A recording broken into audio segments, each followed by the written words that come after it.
vamos a ir a Génesis 3. La palabra amartía viene de la palabra con la palabra que nosotros usamos como pecado, y amartiología son dos palabras compuestas, es la doctrina del pecado. Y la doctrina del pecado comienza en un sentido de la historia en este punto, pero propiamente original, el pecado original es en Génesis capítulo 3. Pero el pecado comienza en pasajes como Ezequiel, Isaías capítulo 12, Ezequiel capítulo 24, donde se relata la caída de Lucero. Ahí conocemos el pecado, y esto pasa entre el capítulo 1 y el capítulo 2, no es antes del capítulo 3. El capítulo 3 viene después de la caída de Lucifer, Satanás, como lo conocemos. Así que ahí lo vamos a ver, es en...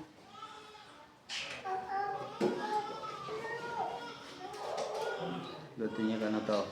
Isaías capítulo 14, 12 al 14 y Ezequiel 28. Pero no vamos a ver esos pasajes, eso es más que nada a un modo de introducción. Nos vamos a centrar en Génesis capítulo 3. Hay algo importante que quería leerles.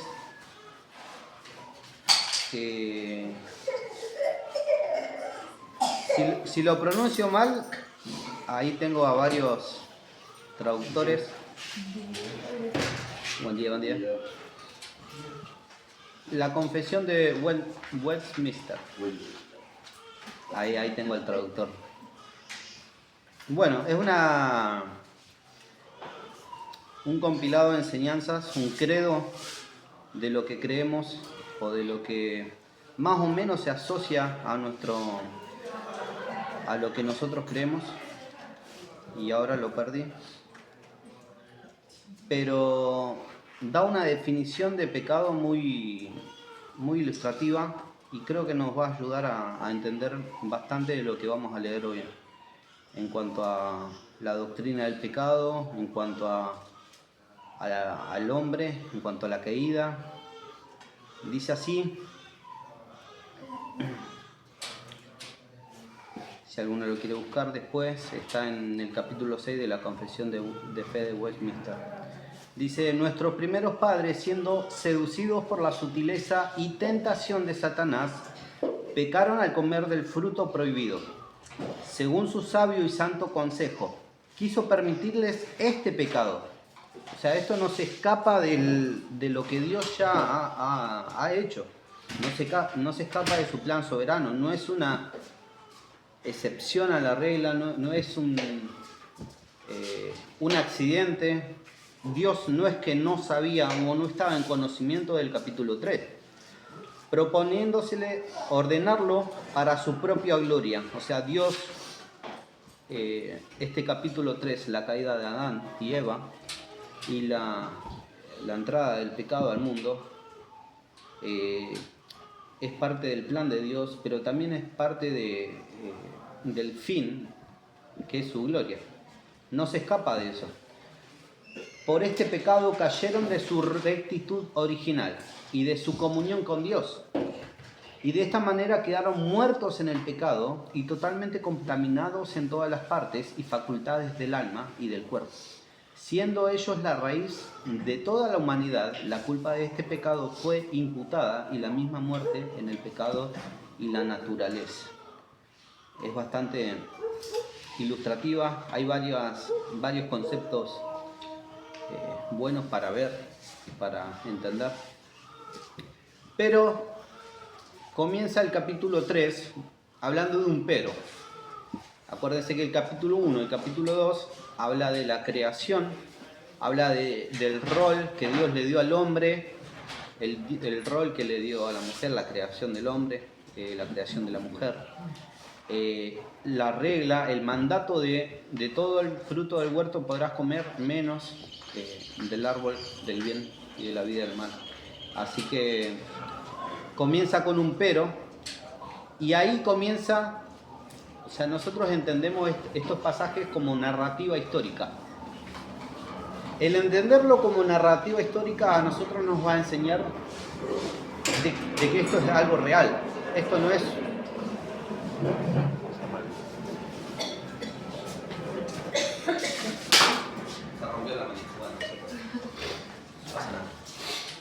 Yo no estuve, yo no fui. No era.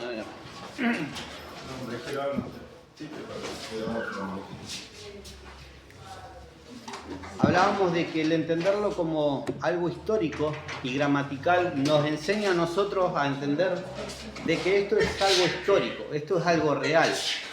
En clases anteriores ya habíamos hablado de que, bueno, entendemos que es algo histórico porque se menciona a Adán, y Adán lo va a mencionar Cristo y lo va a mencionar el apóstol Pablo como muchos otros. Lo mismo que Eva, no son la representación del mundo, propiamente dicho. No es que solo es como decir todo el mundo, Adán y Eva. No, son personajes históricos. Lo mismo que Satanás en Apocalipsis capítulo 19 también va a hablar de la serpiente antigua y se remonta a Génesis capítulo 3. Así que es importante que vos entiendas y lo tomes como una convicción que esto es algo histórico. No es como lo dicen los católicos o como lo dicen los ortodoxos, no es alegoría. No es alegoría, no es, bueno, hay una representación, vos podés tomar tu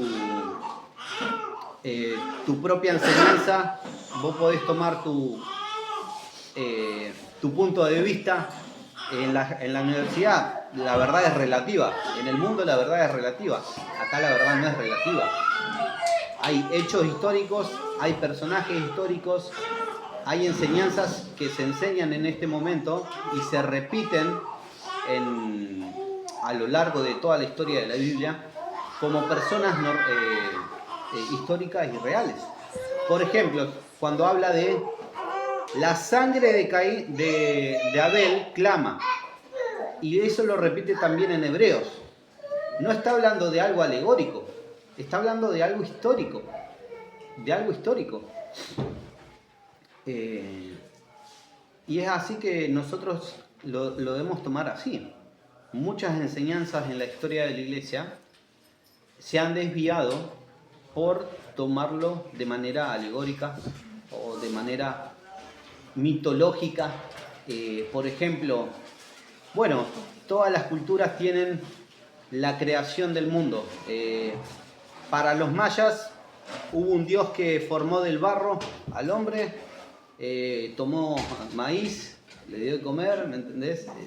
Eso es para los mayas. Para los fenicios también.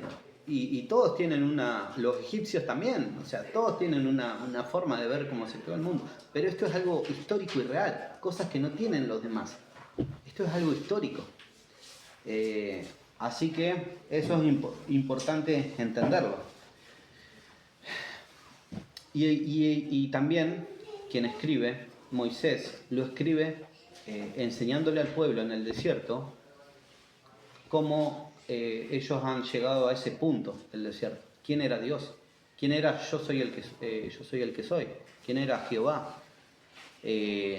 ¿Cómo llegaron a ese punto de estar esclavizados? ¿De quién los liberó? Así que Moisés está escribiendo al pueblo principalmente para que ellos entiendan su inicio, entiendan su pecado y entiendan también la redención. Porque hay un flujo de enseñanza que se va a repetir hasta el Nuevo Testamento y se va a profundizar mucho más cuando Cristo venga en el Nuevo Testamento.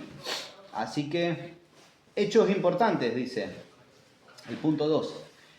Dice, estos puntos contrarrestan, por ejemplo, aquellas perspectivas, lo que veíamos, que ven el relato bíblico como algo no histórico, irreal y falso, liberal. Suprahistórico o un mito veraz, una saga neo-ortodoxa.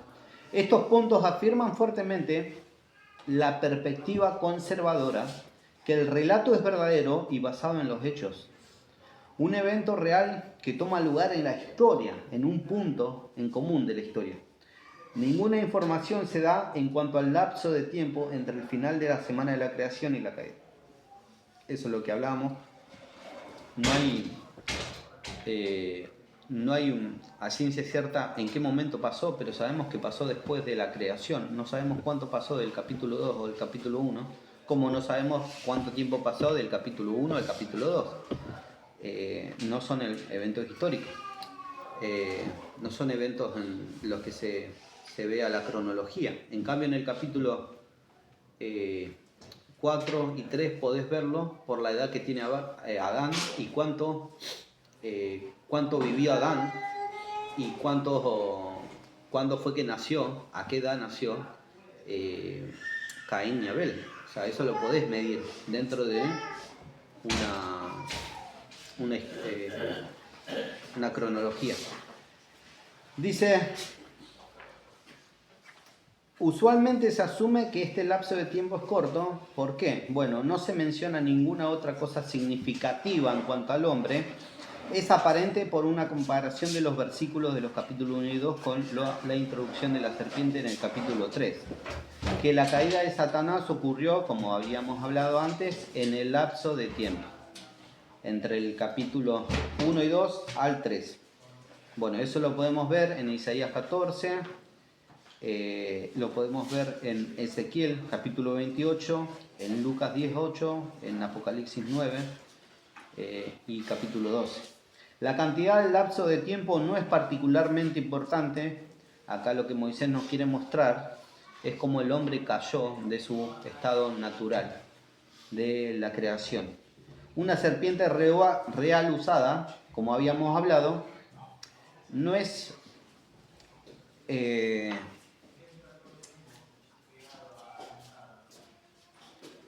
yo me imaginaba antes a una serpiente de verdad, o sea, en el sentido de que, bueno, las serpientes son malas por eso, ¿entendés? O sea, no que era Satanás, eso te digo cuando era chiquito en la escuela bíblica. Pero no, Satanás toma posesión de la serpiente y mediante la serpiente se introduce en el huerto del Edén. La serpiente en ese momento era un animal, como cada uno de los animales que había en el huerto del Edén. Así que es un animal histórico. Así que una referencia del animal real. Y vamos a ir al pasaje.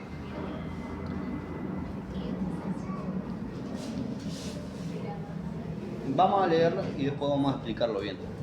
Dice así, capítulo 3, versículo 1, Génesis.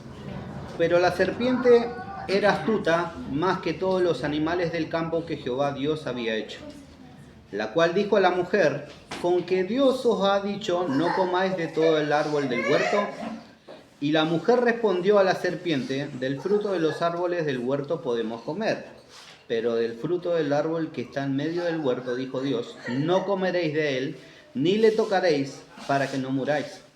Entonces la serpiente dijo a la mujer, no moriréis, sino que sabe Dios que el día que comáis de él serán abiertos vuestros ojos y seréis como Dios, sabiendo el bien y el mal. Y vio la mujer que el árbol era bueno para comer y que era agradable a los ojos, y árbol codiciable para alcanzar la sabiduría, y tomó su fruto y comió y dio también a su marido, el cual comió así como ella. Entonces fueron abiertos los ojos de ambos y conocieron que estaban desnudos. Entonces cosieron hojas de higuera, se hicieron delantales. Y oyeron la voz de Jehová, Dios, que se paseaba en el huerto, al aire del día. Y el hombre y su mujer se escondieron de la presencia de Jehová, Dios, entre los árboles del huerto. Mas Jehová Dios llamó al hombre y le dijo, ¿dónde estás tú? Y respondió, oí tu voz en el huerto, y tuve miedo porque estaba desnudo y me escondí. Y Dios le dijo, ¿quién te enseñó que estaba desnudo? ¿Has comido del árbol que yo te mandé que no comieses? Y el hombre respondió, la mujer que me diste por compañera me dio del árbol y yo comí. Feliz Día de la Madre. Entonces Jehová Dios dijo a la mujer, ¿qué es lo que has hecho? Y dijo la mujer, la serpiente me engañó y comí. Y Jehová Dios dijo a la serpiente, por cuanto esto hiciste, maldita serás entre todas las bestias. Bueno, esa es la parte de los juicios, la parte de lo que Dios decreta luego del pecado, pero hasta ese punto es lo que es el pecado original en el hombre. ¿Qué vemos de importante acá? Bueno, tenemos que entender el estado en el que estaban antes de la desobediencia. No era un estado glorificado. En el estado glorificado, el hombre no puede pecar. Glorificado te hablo cuando del cielo para acá, de la eternidad para acá. No era obviamente como nosotros hoy en día tenemos una naturaleza corrompida, una naturaleza caída. No era como nosotros. Se puede decir que estaban en un sentido de santidad no confirmada. La Confesión de Westminster lo dice, pero para entenderlo mejor estaban en un punto neutro. Harvey, vos sabrás lo que significa, yo no sé manejar, la moto tiene solo cambio para adelante y para atrás, nada más. Pero el punto neutro es entre el bien y el mal, o sea, lo que hagas en ese momento va a decidir lo que va a ser hasta la eternidad, hasta ese punto.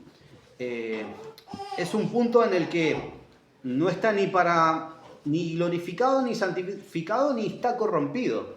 O sea, está en un punto en el medio de las dos situaciones. Su alma, su mente no están ligadas a no pecar y no están ligadas a pecar constantemente, a ser esclavo del pecado. O sea, están en un punto neutro, están en el medio de dos situaciones. Ese era el estado de Adán y Eva antes del pecado. No era glorificación como va a ser en el cielo. Porque ellos, en el cielo nosotros no vamos a tener naturaleza pecaminosa, no vamos a tener una carne que tire en contra del pecado. No va a ser solo verla en su totalidad la imagen de Dios. Lo que entendemos como cuando vemos en el versículo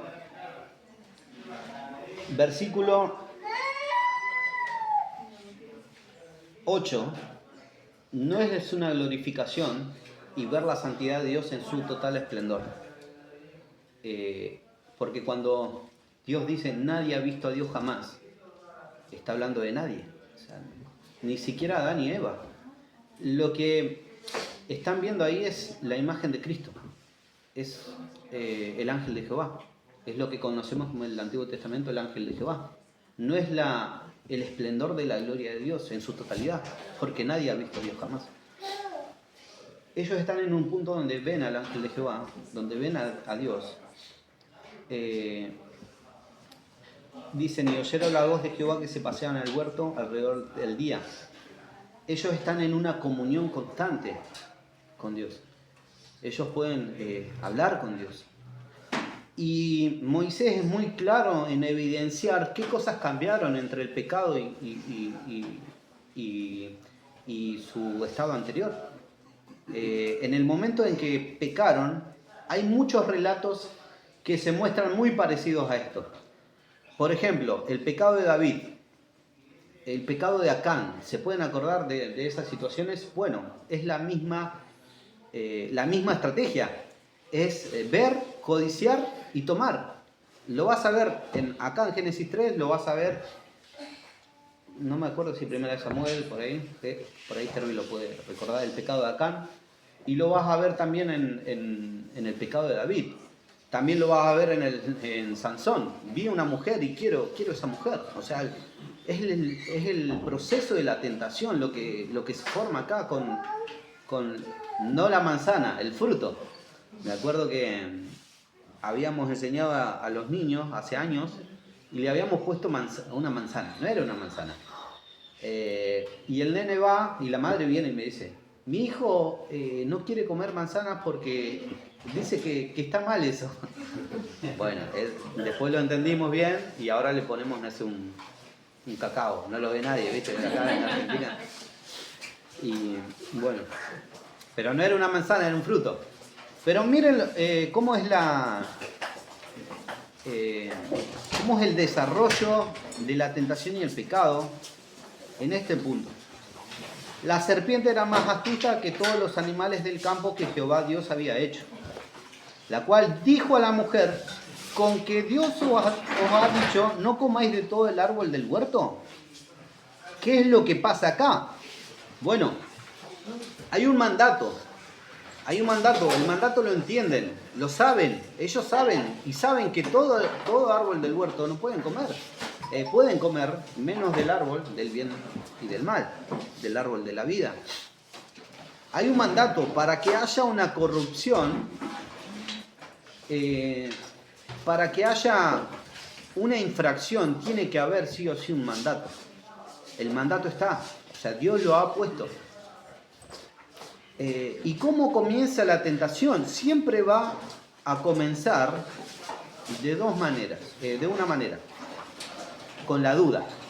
¿Con la duda de qué? De lo que Dios ya ha dicho. Con la duda de su verdad. Con la duda del conocimiento que nosotros ya tenemos en la mente. La tentación nunca se va a venir a tu vida, como lo dice Ryrie en su libro La Santidad, nunca va a venir la tentación a tu vida como algo desastroso. Nunca una persona, no sé, un hombre que lucha con la tentación en la calle, con las mujeres, nunca va a ver a su matrimonio, no sé, en el punto en el que se divorcia. Siempre en el cual, cuando sus hijos los odian por haber acostado con esa mujer, el divorcio, no sé, los bienes, pienso, qué sé yo. En el punto más bajo del pecado ya concebido, nunca va a haber lo peor de todo eso. Siempre va a haber la tentación como algo agradable. Y es muy importante como lo muestra acá Moisés al escribir. Y es muy halagador. Y dice el versículo 6. Y vio la mujer que el árbol era bueno para comer. O sea, no era algo malo, no era algo feo a los ojos. Es más, dice que era agradable a los ojos y codiciable para alcanzar sabiduría. Tomó del fruto y comió. Así que la tentación siempre comienza de esa manera. No de una manera desastrosa o fatalista, sino de una manera agradable. Vos lo podés ver en tu propia vida con tu pecado. O sea, y esto es en todos los pecados. Vos pensás que es inofensivo, es más, muchas veces agradable, con pecados que quizás lo ocultás, o con pecados que están a la vista de todos. Vos pensás que el chismerío no va a hacer, no sé, que una persona amargue su corazón, cierre su corazón y no venga más a la iglesia. O sea, no lo pensás, pero lo haces. Porque el pecado es a la vista, la tentación es inofensiva. Inofensiva, pero no lo es así. Tiene consecuencias. Y no solo eso, comienza con el mandato de Dios roto. La mujer respondió a la serpiente, del fruto de los árboles del huerto podemos comer, pero del fruto del árbol que está en medio del huerto dijo, no comeréis de él, ni le tocaréis, para que no muráis. Entonces la serpiente dijo a la mujer, no moriréis. Y ahí está la duda en el corazón. Lo que hace Satanás en este punto, con estas afirmaciones, es desmentir a Dios. Es poner su palabra por encima de lo que Dios dijo. Es plantar la duda en el corazón. Y no solo eso, sino que mostrar a Dios no como alguien amoroso o alguien que está velando por nosotros, sino como alguien que está lejano, alguien como está enemistado, alguien que está distante del hombre. Esa es la forma en la que Satanás muestra en este pasaje puntualmente. Sino que sabe Dios que el día que comáis de él, serán abiertos vuestros ojos y seréis como Dios.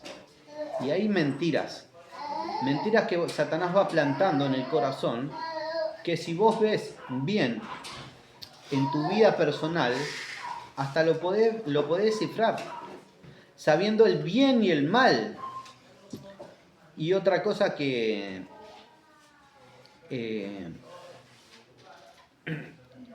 Satanás es mentiroso, y propiamente dicho por esto.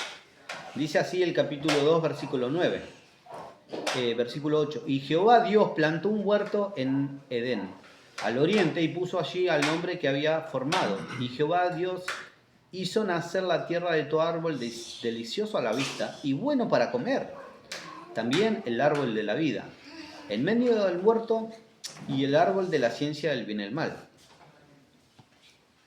Así que dice el versículo 15, tomó pues Jehová Dios al hombre y lo puso en el huerto del Edén para que lo labrara y lo guardase.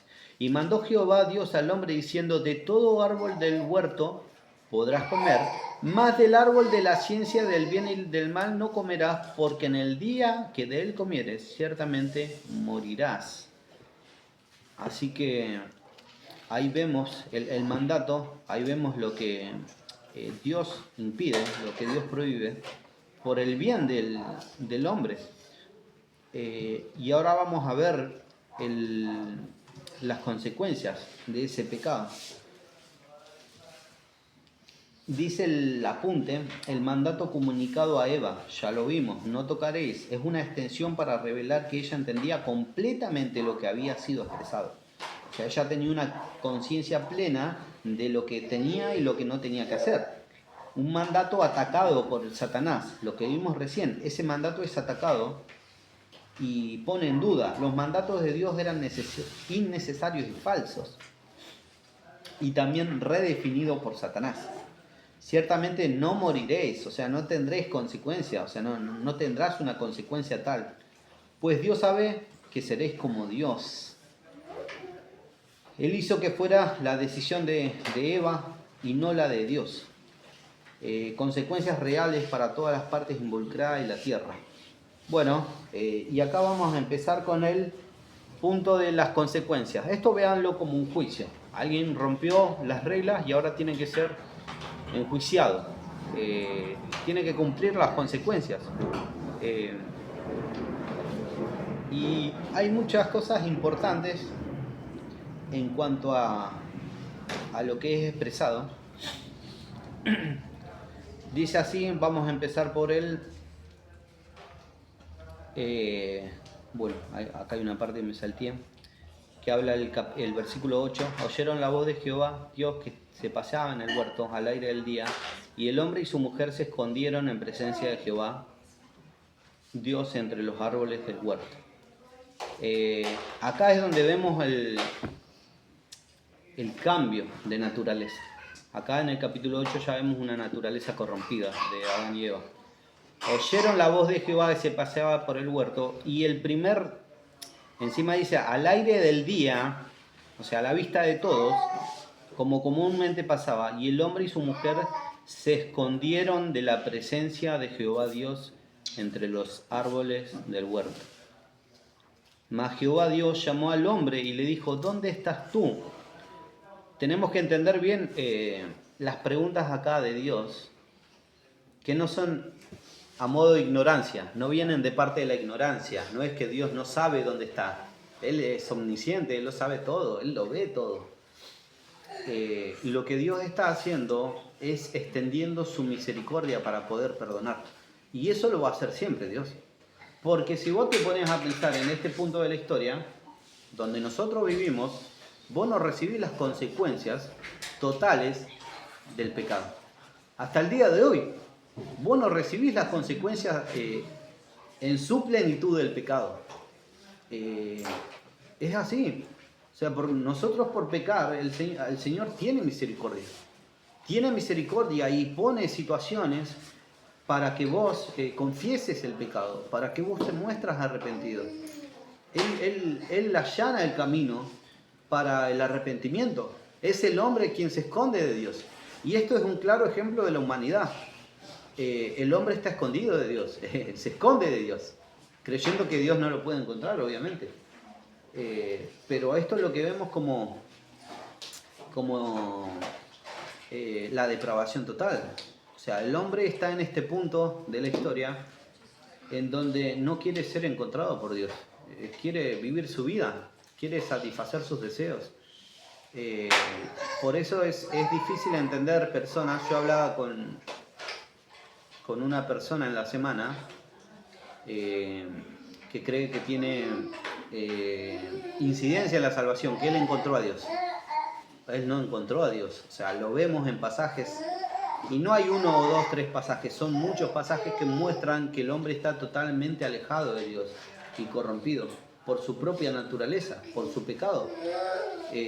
No hay un deseo de encontrar a Dios. Y si hay un deseo, vos hablas con la persona y te dice, yo quiero encontrar a Dios. Él quiere encontrar, o ella quiere encontrar, un Dios que se ajuste a sus propias necesidades, a su propia expectativa. No el Dios de la Biblia, no el Dios santo. Porque no anhelas la santidad, no anhelamos la santidad. Y es así como vemos cómo el hombre se esconde de Dios. Mas Jehová Dios llamó al hombre y dice, ¿dónde estás tú? Y él respondió, oí tu voz en el huerto y tuve miedo. Esta sensación de miedo, primero que es diferente a la sensación de... vos lo podés ver con los niños. Hacen algo malo y vos los podés delatar cuando te dicen yo no hice nada. Y me pasó con un sobrinito, yo no hice nada, yo no hice, y tenía un cuchillo otra vez. Es el pecado, es el entender y es tener una conciencia manchada del pecado, y es entender que ante la rectitud de Dios uno está moralmente caído. Es eso. Tuve miedo. Esta sensación de miedo, esta palabra es la primera vez que aparece dentro de la Biblia, y habla de un terror, habla de un miedo inminente, habla de ya no una comunión con Dios como lo vemos en el capítulo 2, sino como un terror, una distancia, o sea, atenta contra mi vida. Porque esa es la posición en la que se pone el hombre cuando peca. Es distante, es alejarse. Esa es la condición del hombre. Es un terror, es un peligro inminente. Porque entiende, y Adán era consciente de lo que Dios era. De lo que Dios era. Porque si vos te pones a pensar, cuando vos pecás, ¿te pones a pensar de que Dios es omnipresente? ¿Te pones a pensar que cuando vos estás pecando, Él está en ese momento? ¿Te pones a pensar de su santidad? No, porque el pecado nubla la mente, nubla el juicio. Nuestra mente no es sobria en ese momento. Estamos nublados por el deseo de pecar y de tomar nuestra propia iniciativa en la corrupción del hombre, en nuestro deseo. No existe es por eso que nosotros debemos indagar, estudiar la teología propia de Dios. O sea, tenemos que entender quién es Dios. Hay un libro que me gusta mucho que se llama El conocimiento del Dios Santo. Hay 2 autores con el mismo, pero los 2 están muy buenos, pueden leerlo. De A.W. Tozer, que ese lo leí un poquito más que el otro, y el otro es J.I. Packer, también muy bueno. O sea, muy buenos, que hablan de lo que Dios es en su plenitud, y hace preguntas. Por ejemplo, cuando hablaba de la soberanía de Dios, habla de todos los atributos de Dios y termina con preguntas. Si pasa algo que Dios en lo que Dios no está al alcance, entonces no es soberano, porque un soberano vela por todo y no hay nada que se le escape de las manos. Entendemos que Dios es soberano y entendemos que no hay nada que escape de su plan. No hay un accidente, no hay un se me escapó y no lo sabía. Si entendemos eso, de que Dios se maneja como un hombre, entonces estamos diciendo de que Dios no es santo, de que Dios no es soberano, de que Dios no es omnisciente. Así que todas esas preguntas te llevan a vos a entender en qué Dios confiamos. Así que, y ahí está la pregunta de Dios, que sigue haciendo preguntas. El terror y después la condición en la que estaba él. Y ahí entendemos que se rompió la inocencia en el hombre y la mujer. El estado de inocencia. Hay algo que se llama impecabilidad e inocencia. Una cosa es impecabilidad, que es lo que tenía Cristo. Inocencia es diferente. Inocencia, impecabilidad, es conocer el pecado en conocimiento como lo que Dios conoce. O sea, Dios conoce el pecado, pero no por experiencia propia, por haberlo hecho. Él lo conoce porque Él sabe todas las cosas, por un conocimiento. Eso es impecabilidad. Inocencia es diferente. Inocencia es no saber de pecado, o sea, no entender del pecado. Ahí se rompe el punto de la inocencia. Un niño no es inocente. Un niño, él no entiende, no formula el pecado, pero sí lo practica. Tanto Cristo como Dios, aún Cristo en la tierra, Él está en un estado de impecabilidad. O sea, Él no puede pecar porque no tiene una naturaleza pecaminosa. Él entiende el pecado en conocimiento, pero no tiene una naturaleza pecaminosa. Sin embargo, vemos la tentación de Cristo. O sea, vemos que Él es tentado, pero no porque haya una naturaleza pecaminosa. No es porque algo atraiga a su corazón, algo lo atraiga. Sino, no sé si está bien esa palabra. Sí, ¿no? Sí, está bien. Pero es por una naturaleza impecable. Él va a ser tentado externamente, con el hambre. Él va a ser tentado también poniendo en duda, Satanás poniendo en duda, y sin embargo Cristo va a repeler toda esa tentación con la palabra de Dios. En cambio, acá no pasa lo mismo. Acá hay una inocencia rota.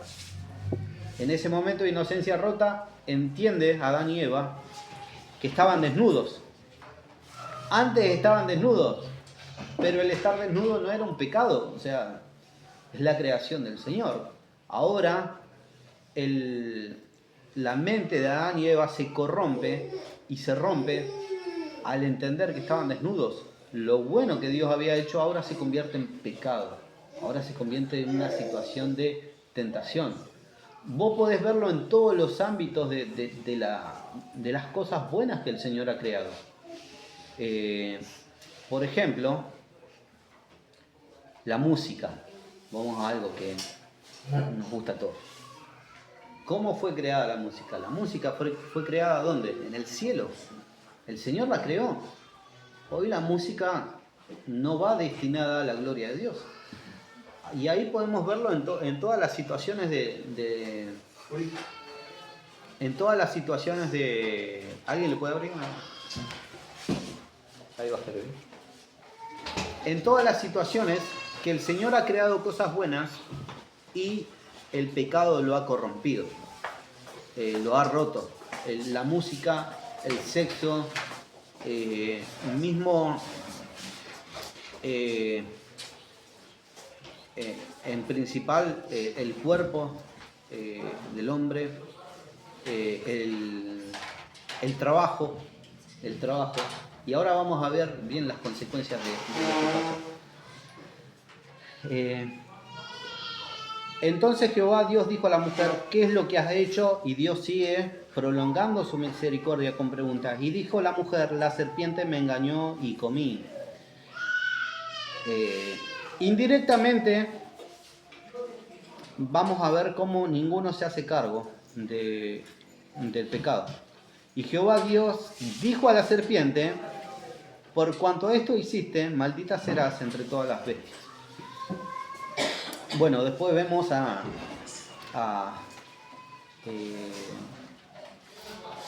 Adán pasándole la culpa a Eva. Y Adán dice algo muy gráfico. O sea, fue la mujer que me diste. Hoy justo estaba molestando con Cintia y le decía, esto es una perfecta ilustración del pecado del hombre, digo, el pecado entre el hombre y la mujer que me diste, le digo. Y feliz día de la madre. Pero lo que vemos acá es un pasamano de culpas. Adán, la mujer que me diste, no indirectamente, directamente Adán culpa a Dios. Eva culpa a la serpiente. Pero ahí está el punto mismo del pecado en el corazón tuyo. Pequé y la primera reacción que tenemos es a no hacernos cargo del pecado, a no hacernos cargo de lo que hemos hecho. Caí en tentación, bueno, no sé, por ejemplo, en la calle, no sé, es verano y las mujeres se visten de tal manera. No es culpa de las mujeres que se visten así, es culpa de tu corazón. Porque Santiago lo dice, somos atraídos, seducidos cuando de nuestra propia concupiscencia, somos atraídos, seducidos, somos tentados cuando de nuestra propia concupiscencia somos atraídos y seducidos. Está dentro del corazón y todo pecado comienza en el corazón. Todo pecado comienza ahí, en el corazón. Y ahora vamos con los juicios. Y vamos a dar un poquito más de tiempo acá.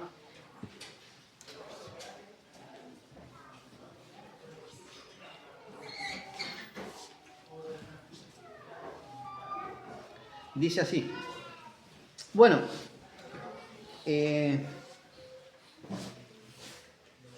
acá hay algo que se rompe.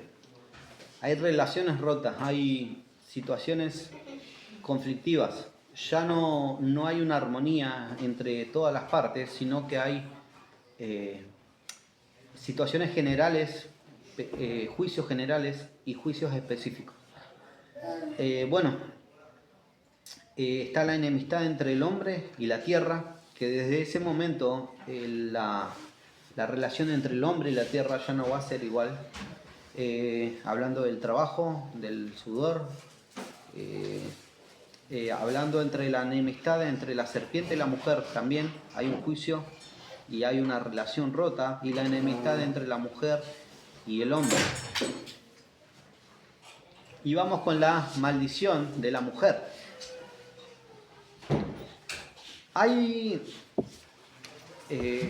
Dios ha hecho todo perfecto. El pecado lo ha corrompido.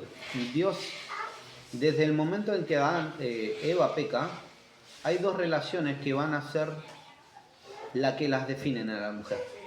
La relación con su hijo y la relación con su esposo. Eso es lo que va a traer conflicto ahora. Por ejemplo,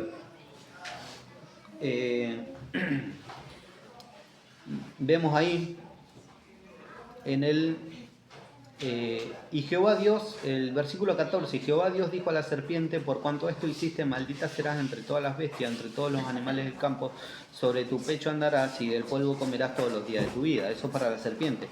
Y pondré en enemistad a ti y la mujer, entre tu simiente y la simiente suya, esta te herirá en la cabeza y tú le herirás en el calcañar.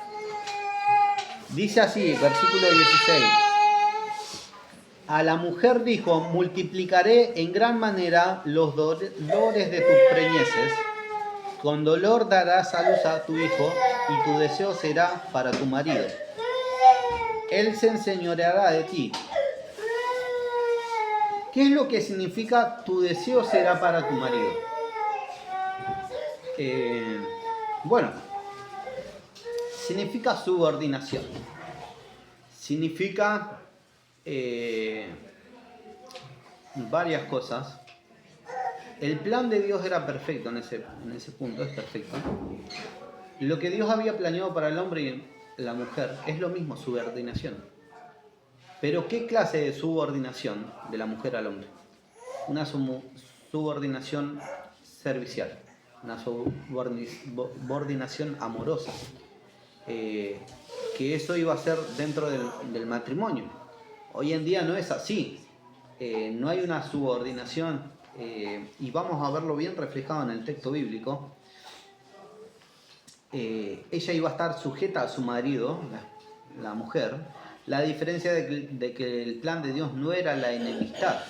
Esto se va a dar en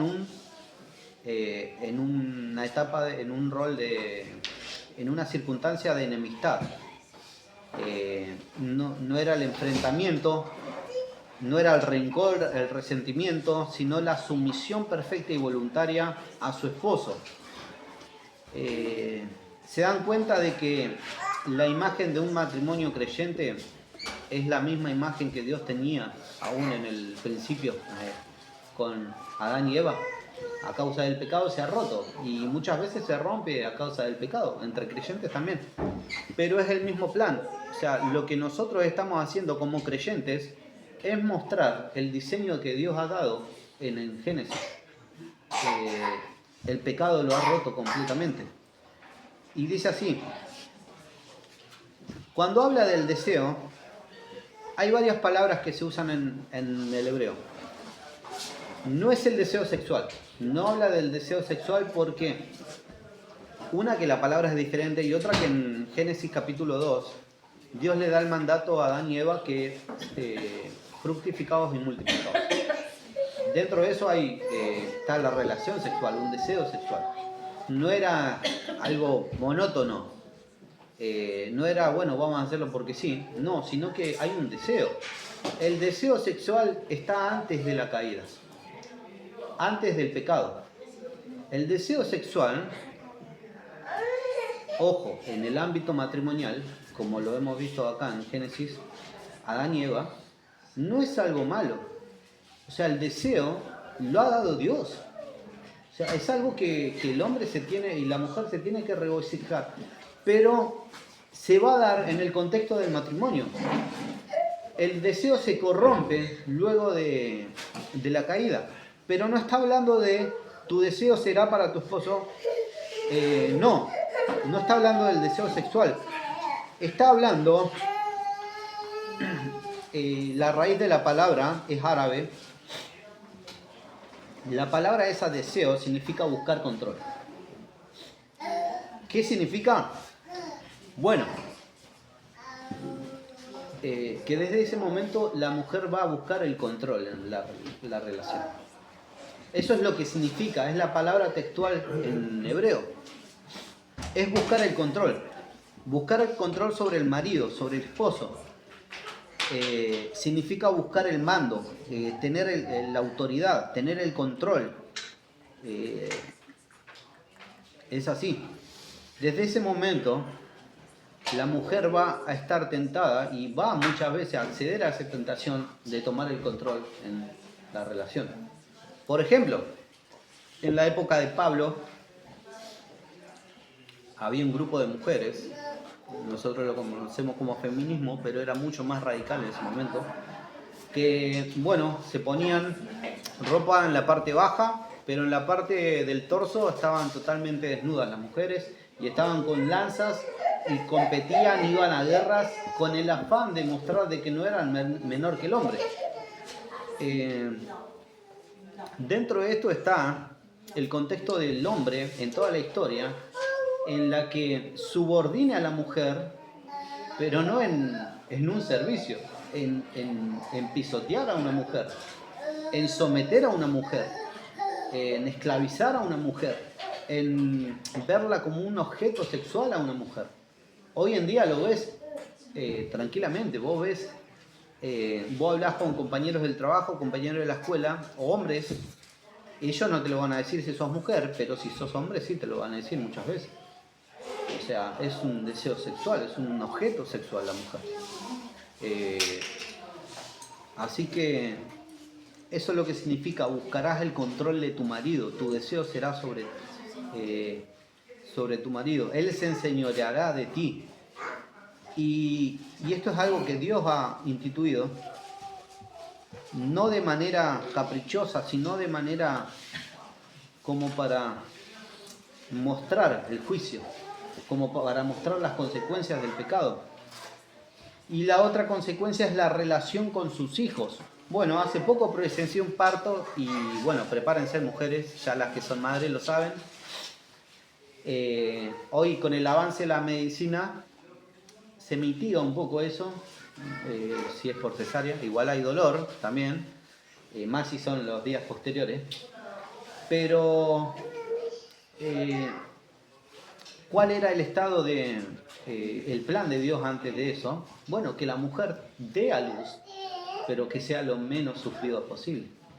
¿Cómo? No me lo preguntes, o sea, es algo que solo el Señor sabe. Pero ese era el plan de Dios. Ahora el plan de Dios, luego del pecado, es que con dolor darás a luz. Con dolor va a ser, y va a ser un dolor que nunca hayas experimentado. Así que prepárate, yo te diría que hagas ejercicio de estiración, algo de eso, ¿viste? Pero es muy duro, o sea, es algo realmente duro. Pero en ese momento donde, por ejemplo, mi esposa daba a luz, agradecía ser hombre. Pero no, recordaba lo que decía Génesis capítulo 3. Con dolor darás a luz. Eso es una consecuencia del pecado. Después, como que se me pasa, cuando voy a trabajar todos los días, levantarme muy temprano, porque esa es la del hombre. Pero no, es una consecuencia puntual. Y no solo eso, sino que eso va a marcar la relación de la mujer con los hijos. Va a haber enemistad, va a haber dolor, va a haber fricción, no solo entre el hombre y la mujer, el hombre y sus hijos, la mujer y sus hijos. Es el pecado que actúa dentro del corazón de los hijos cuando se rebelan, cuando no quieren obedecer. Es el estado también del hombre y la mujer cuando ven un hijo llorar, o mismo te pasa acá, si no es tu hijo, lo ves llorar, ¿por qué no se calla? Y odias esa situación, o es una situación que produce fricción en tu corazón. Cuando yo lo que hago es una manera natural, un niño va a llorar cuando tiene hambre o cuando tiene dolor, es lo natural, no llora porque tiene ganas. A menos que sea maña, eso ya es el ver de cada uno. Pero produce fricción, produce dolor. La crianza va a ser bajo el régimen del pecado, bajo el pecado. Lo mismo la situación entre el hombre y la mujer. Así que cuando habla de dolores de parto, habla de intensidad, sufrimiento al momento de dar a luz. Y aún consecuencias, porque hoy entendemos que la medicina es algo que el Señor ha dado también en su sabiduría, pero en 1700 solo salían 3 de cada 10 partos bien. Así que tenemos que agradecer en el momento en el que estamos.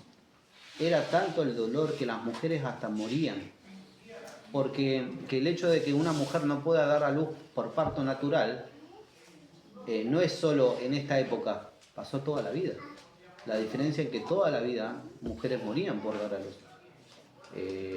Y hoy estamos en un punto de la medicina donde debemos agradecer a Dios, agradecer al Señor por esa situación, porque Él ha dado sabiduría, es el que da sabiduría. Así que cuando habla del dolor, no solo habla de un dolor físico, sino que aún hasta la muerte. Aún hasta la muerte. Y es algo que tenemos que entender y agradecer al Señor por esa situación. Así que dice, para Adán y la humanidad, la maldición de la tierra, la necesidad de trabajar para cultivar los alimentos, lo vemos en Génesis 5:19. vemos acá que dice, y al hombre dijo, versículo 17, por cuanto obedeciste a la voz de tu mujer y comiste del árbol del que te mandé diciendo, no comerás de él, maldita será la tierra por tu causa. Con dolor comerás de ellas todos los días de tu vida. Bueno, ¿cómo podemos verlo antes del pecado y después del pecado? La tierra no era maldita, o sea, la tierra era fructífera. Eso es lo que se puede ver, la contraparte. El Edén, el plan de Dios era extenderlo en toda la tierra, de que sea un momento perfecto, un lugar perfecto. Luego de la caída, la tierra es maldita. Básicamente dice que la tierra sangra, está moribunda, está a punto de morir. Eso es lo que muestra. Pablo también dice en Romanos que la tierra gime con dolores de parto, o sea, es un dolor, está todo maldito. Vos lo ves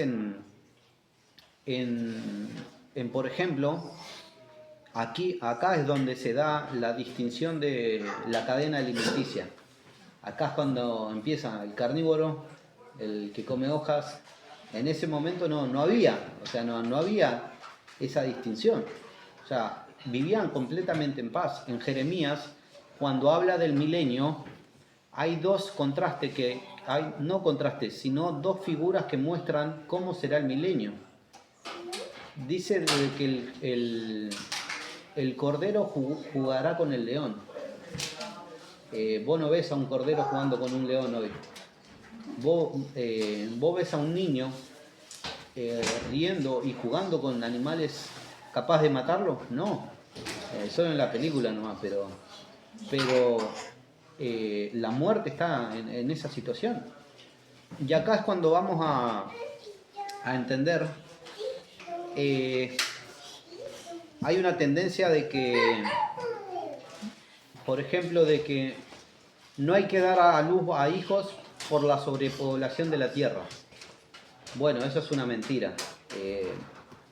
Por ejemplo, lo dicen la agenda de izquierda, el progresismo, todo eso. Pero es algo que muchas veces se nos implanta a veces en la mente. Por ejemplo, yo doy estos ejemplos radicales, pero te doy este ejemplo más tranquilo.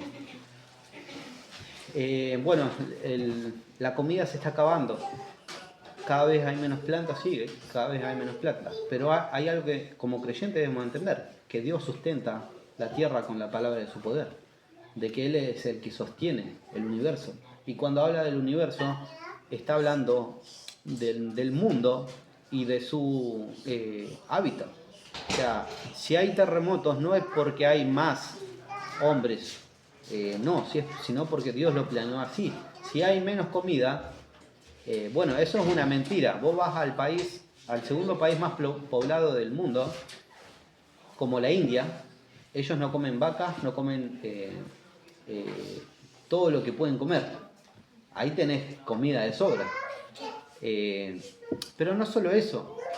Cuando hablo de que esas enseñanzas se nos implantan en la mente, quizás no tan radicales como decir, bueno, yo no voy a comer carne porque soy vegetariano y no quiero matar animales, cuando no es algo que Dios te haya prohibido, sino cuando hablamos, por ejemplo, cuando alguien quiere ser padre.